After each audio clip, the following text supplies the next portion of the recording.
Imagine a machine that learns only from itself. In AI, we call this model collapse.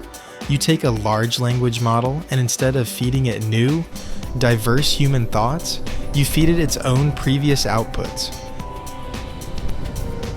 Like a photocopy of a photocopy. Exactly. At first, it looks fine, but slowly the errors compound. The nuances, the tails of the distribution start to vanish. The model forgets the rare but important truths and begins to hallucinate, eventually spiraling into a mess of repetitive, nonsensical gibberish. It's an informational dead end. This is like our democracy in 2026. We think we're having discussions, but are we? Or are we just feeding the system its own recycled bad data? What do you mean by bad data in politics?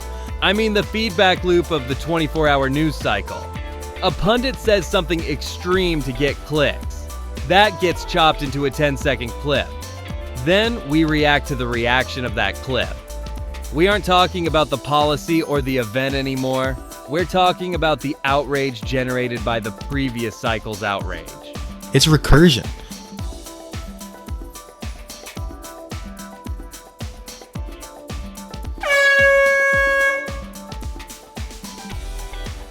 We've stopped looking at the verified data of the world and started training our collective worldview on synthetic political data. Or worse, disinformation is being created to flood the zone with garbage. And just like the AI, our political distribution is collapsing.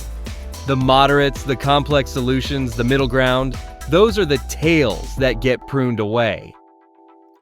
Right, the system converges on two extreme, simplified outputs. It becomes a binary stream of nonsense because the diversity of the input has been removed by the recursion. Once the political system is trained on its own hallucinations, it can't distinguish between reality and the noise it creates itself.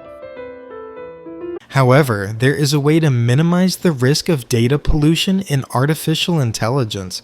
It can be saved with gold standard datasets that contain fresh, high-quality, human-generated data.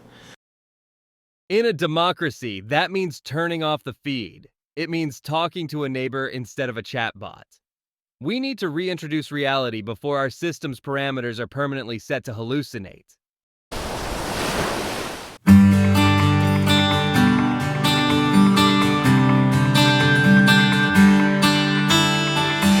Gentlemen, this visit has been exhilarating. It is impressive, but despite all these computers, can our country still destroy itself? It is possible to recycle bad data in these AI computers until they fail. Likewise, when Americans flood the media with recycled disinformation, the same thing happens.